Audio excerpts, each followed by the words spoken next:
En El Poder de la Palabra tenemos el placer de recibir a Liliana Molina Soljan, doctora en Derecho, especialista en inteligencia artificial y nuevas tecnologías. ¿Cómo estás, Liliana? Muy bien, Alejandra, muchas gracias por la invitación, un placer estar contigo. Para mí también, pero contanos esto de la inteligencia artificial.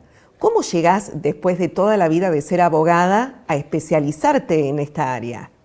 El tema de la inteligencia artificial es un tema transversal y muy actual en los momentos que vivimos y no escapa a lo que es la incumbencia de un abogado. Estamos transitando lo que se llama la cuarta revolución industrial, donde hace más de 30 años la tecnología interrumpió nuestras vidas, causando grandes cambios de paradigmas que el hombre jamás se hubiese imaginado. Y esto es un punto sin retorno. Nos despertamos con un celular en la mano porque nos suena la alarma, enseguida nos conectamos a redes, vemos información a través de internet, directamente queremos hacer una operación bancaria, usamos el home banking, nuestros hijos juegan con videojuegos y estamos en un momento de hiperconectividad, donde nos pasamos, según un estudio de la Universidad de Harvard, entre 8 a 10 horas frente a una pantalla. Es una barbaridad. Sí, y eso hace que lo que es la identidad digital, la identidad de la persona cambia a una identidad digital, porque anteriormente conocíamos a una persona a través de un DNI, o si estaba o no en un padrón electoral, o pedíamos un informe financiero, y hoy, con el solo hecho de colocar su nombre en un buscador de internet, sabemos todo el historial de esa persona. Y a medida que vamos navegando, vamos dejando nuestros datos personales en todo lo que es la internet, y esos datos personales son tomados por las grandes empresas tecnológicas para hacer perfilamientos. Pero eso nos expone y nos hace vulnerables porque todo el mundo tiene acceso a nuestra información. ¿Hay algo que nos pueda proteger? Obviamente que eso hace que estemos expuestos y todo ese contenido que está alojado en las redes permanece allí. Entonces, la sugerencia que uno puede decir es que cuanto menos nosotros pongamos nuestros datos personales, nos estamos protegiendo. Ejemplo, en tema de redes sociales, la persona va de vacaciones y enseguida sube una foto. Entonces ya estamos dando un mensaje a quien nos está observando que a lo mejor nuestra casa no está habitada y está libre para cualquier vulnerabilidad. O también, algo que es muy conflictivo, exponemos fotos de niños y esas fotos son tomadas por perfiles que no son siempre los mejores o los que tengan las mejores intenciones. Entonces, la protección viene desde nosotros. ¿En materia legal no hay ningún tipo de protección hasta el momento o no se habla de esto? Hoy por hoy, si por ejemplo tenemos alojado un contenido que no nos beneficia en una página, como por ejemplo fotos íntimas que han sido subidas a algún portal y no nos beneficia, tenemos la posibilidad de oficiar al buscador de internet para que ese contenido sea inmediatamente removido. Pero hay situaciones en las cuales no procede eso. Cuando la persona es una figura pública, el contenido alojado en internet queda en internet diciendo que, bueno, está por encima de eso la figura pública, la libertad de expresión, como así lo ha entendido la Corte Suprema en el fallo de Negri.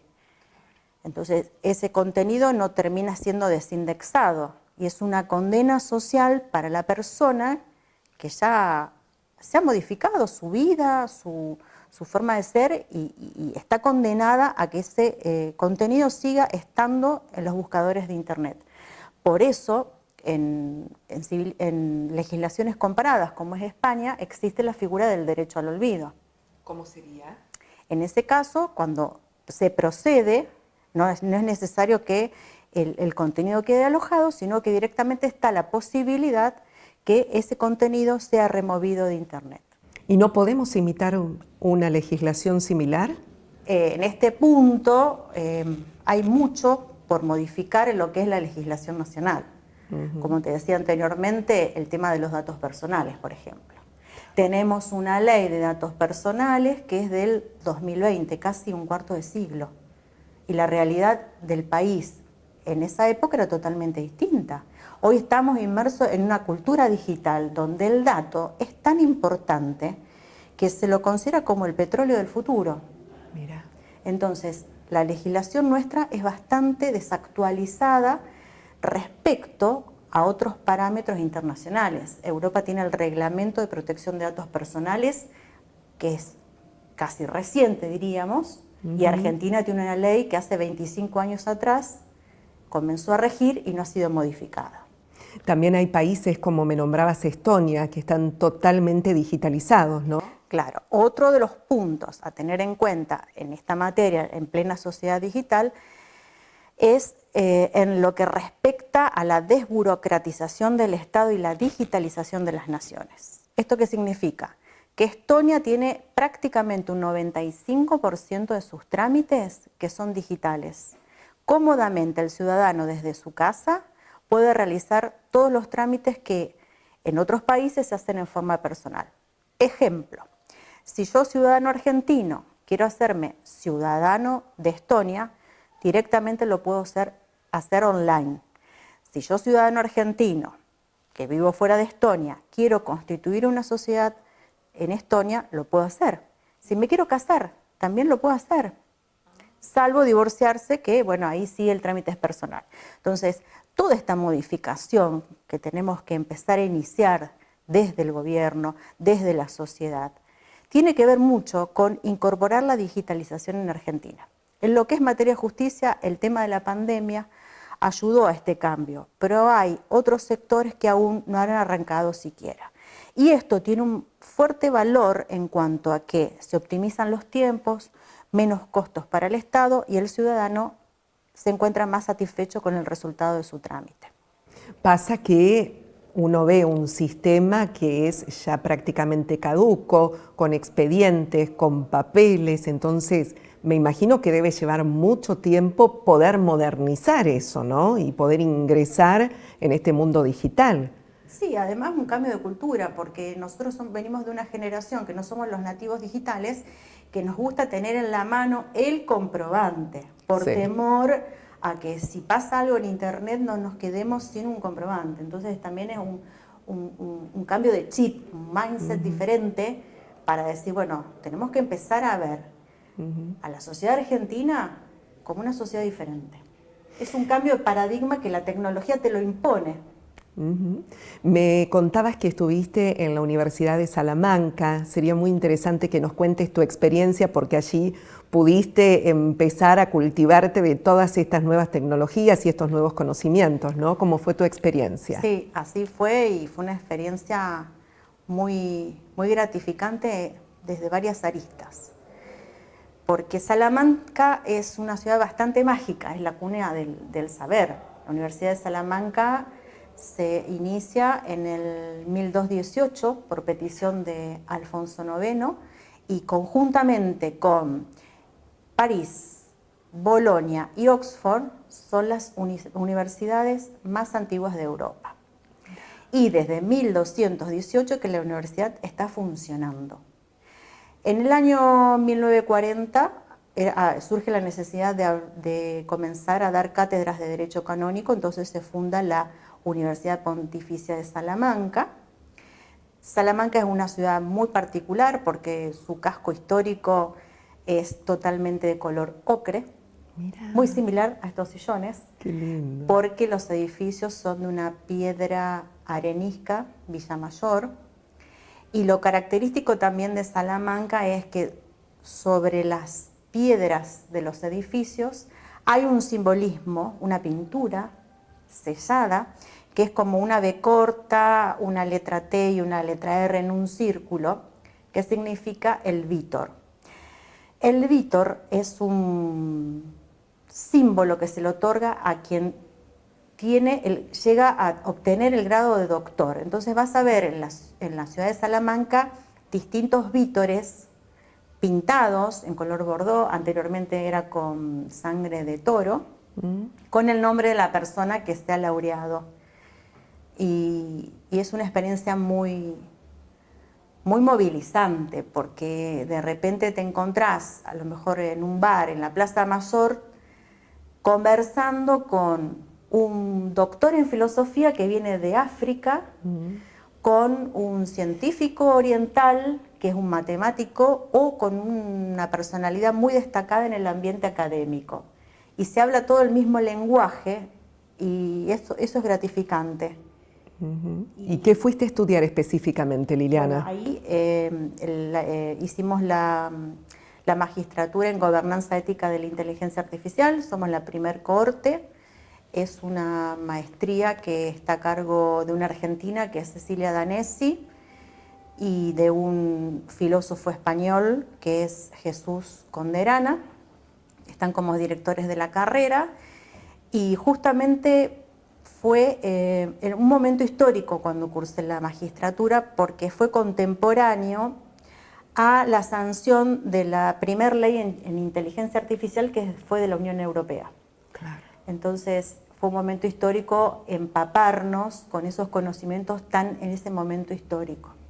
¿Y vos qué tema elegiste para poder investigar? En mi caso en particular elegí la discriminación algorítmica por género, porque es un tema que considero que hay que empezar a ahondar en conocimientos. Sin dudas. Porque la inteligencia artificial, si bien es un avance y es algo que ya está incorporado, tiene sus sesgos, es decir, tiene ciertos errores.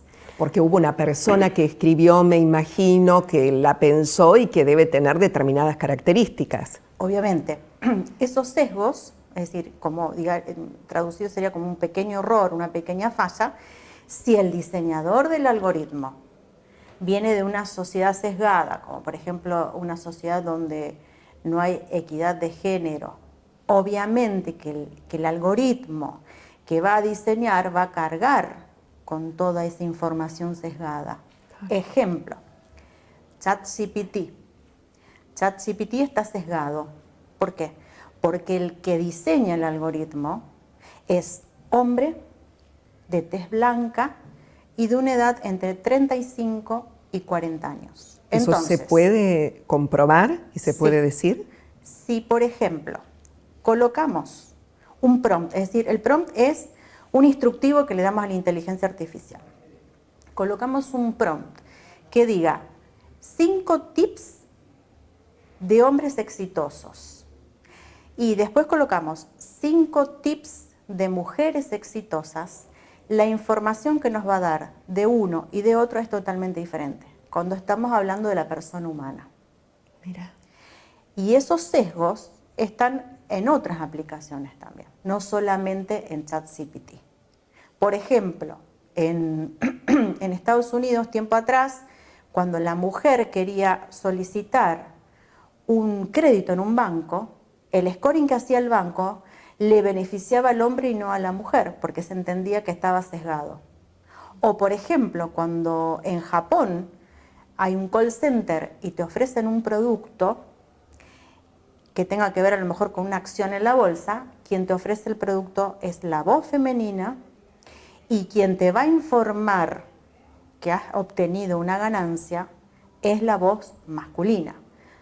Por una cuestión de que la mujer se asocia a lo que es lo doméstico, claro, la voz más suave, y el hombre se asocia a lo que es el poder y el éxito.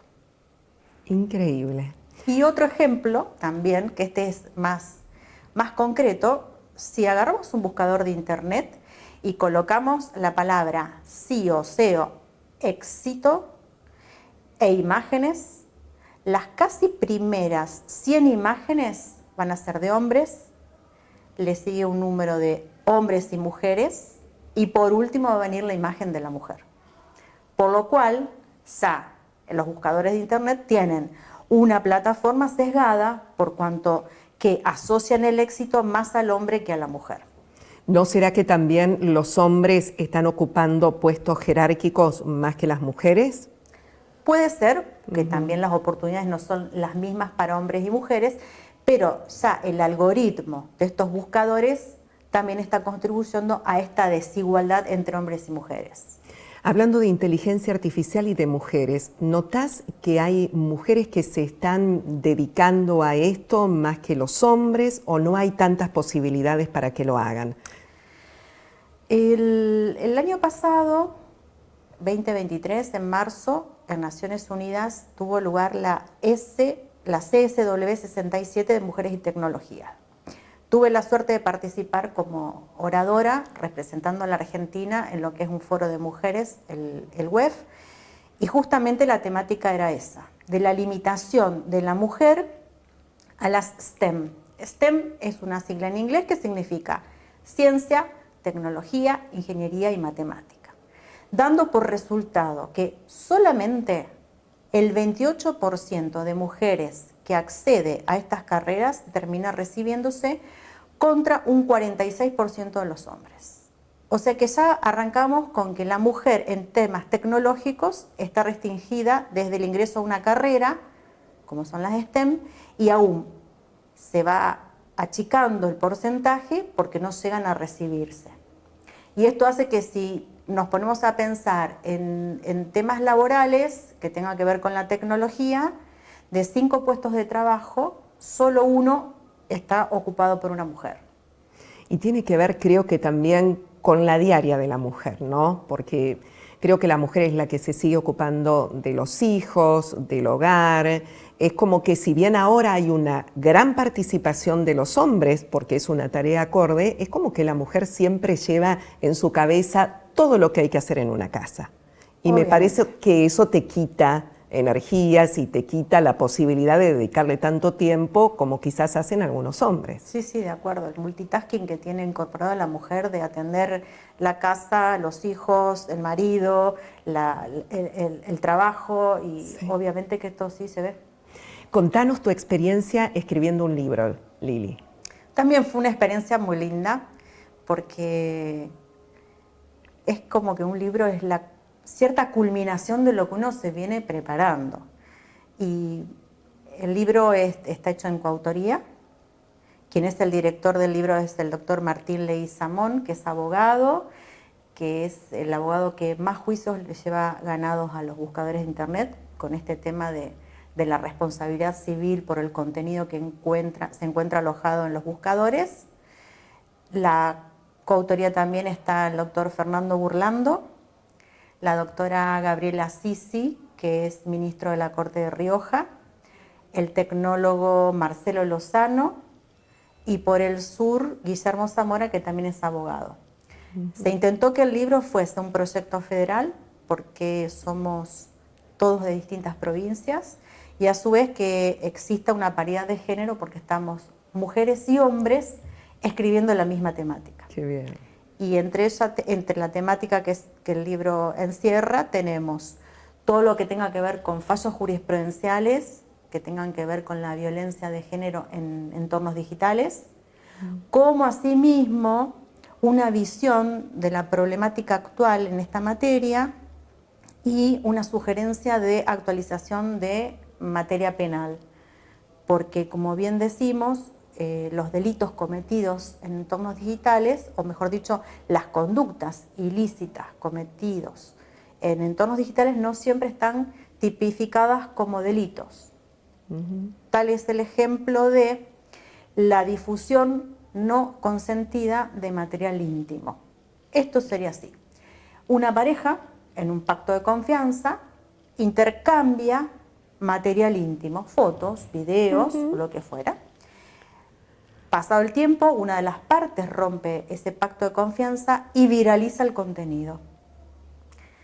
La víctima, la persona, hoy en Argentina, la única posibilidad que tiene es denunciarlo, pero es una contravención, es decir, no es un delito. Entonces, no hay sanción respecto a la gente que realiza la acción antijurídica, sino que solamente se lo condena en dinero.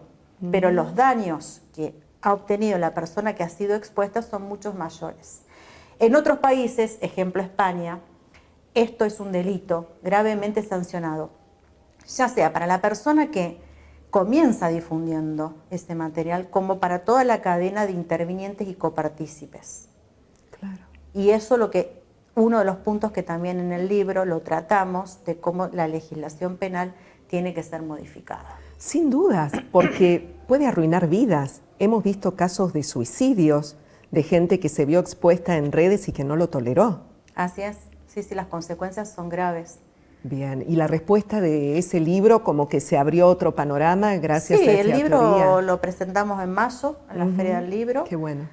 Tuvo muy buena repercusión porque el prólogo lo hizo el ministro de Justicia, el doctor Cunio Libarona, y bueno, y está redactado en un lenguaje que sea fácil de interpretar, ya sea para el profesional, abogado, para los equipos interdisciplinarios, para el estudiante de estas carreras y asimismo para la población en general.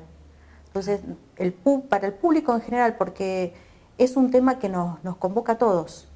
Sin dudas. Liliana, si un joven profesional de derecho, abogacía, quiere empezar a ver inteligencia artificial, ¿qué le dirías? ¿En qué se tiene que centrar? ¿Qué tiene que investigar? Le diría que es materia obligada, porque de acá a 5 años esto va a cambiar totalmente. De hecho, en Estados Unidos, en los estudios jurídicos, es muy común la presencia de un robot que se llama ROS, que es el que realiza todo el trabajo del abogado.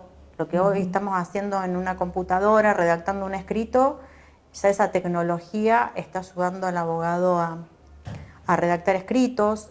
También hay un sistema que se llama Do Not Pay, que opera como un juez que directamente uno pone un reclamo y el que va a dar una sentencia es un robot y no una persona. Increíble. En temas menores y que tenga que ver con reclamos monetarios. Entonces le diría que se enfoquen a esta nueva incumbencia, que el mundo está cambiando, que se capaciten, se interesen, que empiecen a leer distintos autores. Hay mucha bibliografía respecto al tema, más ahora que ya se empieza a legislar sobre la temática, y el panorama que se abre es de lectura obligada de la inteligencia artificial. Hoy el abogado o los abogados que estamos en este sector siempre decimos que nos hemos divorciado de la abogacía tradicional. Y sí. Porque es como que uno llega en el desarrollo de la profesión y dice, me tengo que preparar de acá en adelante para lo que va a venir. Un desafío. Un desafío, pero que es necesario porque los paradigmas han cambiado. ¿Cómo es esa Liliana que salía de la facultad recién recibida de abogada a esta Liliana que hoy está con todo el tema de inteligencia artificial? ¿Sentís que aquello que estudiaste quizás sirve para este ahora, pero que tenés que cambiar absolutamente todo? Siento que el mundo cambió y que la profesión no es ajena a ese cambio y hay que capacitarse continuamente. Que también, esto es un llamado de atención, que las universidades tienen que empezar a modificar sus planes de estudio en la carrera de abogacía. Ayornarse. Porque el tema de la inteligencia artificial no está incorporado a los programas. Sí están en las capacitaciones o los posgrados, pero es de suma utilidad modificar los planes de estudio. Claro. Incorporar también el tema de la ciberdelincuencia, el tema de los datos personales. Son 3 puntos que el abogado de acá a unos años lo tiene que saber, porque el mundo ha cambiado. Sin dudas. ¿Notás que hay mucha gente, muchos colegas tuyos que se están interesando en el tema o son muy poquitos todavía? No, no hay muchos. Todavía existe una cierta reticencia, tal vez por temor. A mí, por ejemplo, me escriben en las redes sociales preguntándome colegas respecto a un post que hice, más información, porque al ser un tema nuevo, no todo el mundo entiende por dónde pasa la cosa. ¿Cómo te llevas con las redes sociales, Liliana? Me llevo bien. Afortunadamente tengo un espacio en redes sociales que lo manejo con mucho respeto. No tengo tantos haters, eso es bueno, Claro. pero trato de ser objetiva y que sirvan solo para informar. Seguro. Con ciertos temas me manejo no tan comprometida porque quiero que sea un espacio de respeto. Y lo lográs, Lo logro, sí. que no es poco. Sí. ¿Algo más que agregar sobre esto de la inteligencia artificial? ¿Qué mensaje nos darías? ¿Que nos cuidemos, por ejemplo? Una pregunta que siempre me hacen, ¿qué pensás vos si a futuro los robots nos van a reemplazar? Y mi respuesta es por la negativa, porque creo que es una herramienta más al servicio del hombre y no el hombre al servicio de un robot. Que quien diseña un robot es una persona humana, que es algo importante, por ejemplo, en materia de salud. Por ejemplo, estamos en el mes rosa y con la inteligencia artificial, fíjate que se ha logrado lo que un hombre o una persona humana no lograría en tiempo, que es compilar un montón de información que derivan de las radiografías mamarias y poder hacer una predicción respecto a si esa persona está en riesgo o no de tener un cáncer mamario, que la persona humana no podría llegar a tomar tanto material para hacer una predicción. O por ejemplo, en materia de medicina, la importancia de la robótica es increíble. Hoy en ciertos países se está operando con un brazo robótico. Mira. Y el brazo robótico tiene la particularidad que llega a puntos donde la mano del hombre no podría, o maneja cierta precisión para llegar a operar, y a lo mejor el cirujano está a una distancia bastante remota del quirófano. Claro. Y el robot también es útil, por ejemplo, en materia de seguridad, o también como es Amazon, que tiene todos sus robots para empaquetar. Es decir, no tengamos miedo, la tecnología ni la inteligencia artificial no nos va a reemplazar, porque esto depende del hombre. Seguro, amigarnos con esa idea, exacto, ¿no? Empezar a convivir. Liliana Molina Soljan, ha sido un placer. No sabéis lo que aprendimos. Gracias por estar en el poder de la palabra. Gracias a vos, Alejandra, por invitarme.